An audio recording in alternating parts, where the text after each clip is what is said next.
I'm Bill, the Hill Country Prepper, and I want you to be informed so that you can be prepared. So be sure and hit that subscribe button and the notification bell. Now, it has been reported by the U.S. Energy Information Administration that on August 12, 2021, the daily high temperature across most of the United States was above 90 degrees. Now, their reporting tools showed that the hourly activity demand in the lower 48 states reached 720 gigawatt hours for the period 4 p.m. and ending at 5 p.m. Eastern Daylight Time. This is the highest reported value for a single hour since reporting began in July of 2015. The previous high was 718 gigawatt hours, and that was reported in July of 2017. If you find this information helpful, go ahead and hit that like button. The reporting tool of electricity demand uses data obtained from an aggregation of data sources from all grid operators. Now, why should you be concerned with this increase in energy demand? Here's why. The existing electrical grid in the United States is old. Now, the grid was designed to last approximately 50 years, but in some places it is well over 50 years old, and there's some parts that are as old as 100 years. In short, the grid needs repairs, and those repairs are estimated to cost an approximate $1 trillion. As you know, most power companies operate on a very thin margin, so they can't afford to replace old, worn-out equipment. What they do is they just patch it up and keep on using it. That's the money side of it. The other side is the governmental issues. Anything involving government approval comes with a lot of red tape. You know that. And of course, there's all the corruption at the federal, state, and local level because everybody wants to have their piece of the pie. So, this old and time-worn grid is susceptible to blackouts. Now, over the last 2 decades, blackouts have increased approximately 125%, according to some reports from the Department of Energy. Leave me a comment below if you've recently experienced a blackout.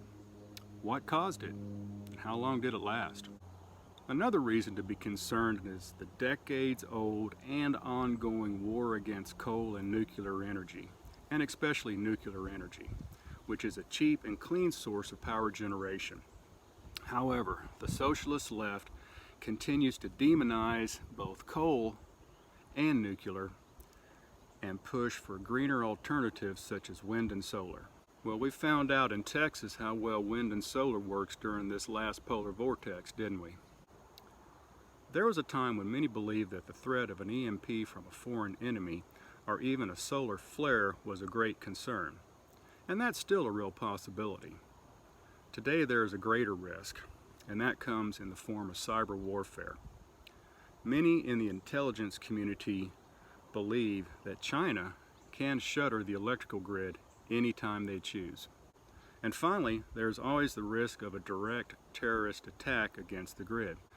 Now, I'll remind you of that one-man attack on the power station in San Jose, California in 2014. It's been estimated that a coordinated attack, taking out just as few as 9 critical substations, would be enough to destroy the entire grid. Think about that. Less than 10 individuals, each attacking a critical substation, could bring down the grid. That's a scary thought. So, what do you need to do to protect yourself from suffering in the event of a grid failure? Well, obviously, you need to have backup power generation sources. Gasoline, diesel, dual fuel generators, solar panels, solar generators, wind generators, and of course, storage batteries. These are all other options. As mentioned before, wind and solar has its vulnerabilities as well, so it's best to have multiples of all 3 sources. And regardless of whether you have a fuel power generator, a solar or wind generator, you have to have sufficient battery storage. That's critical.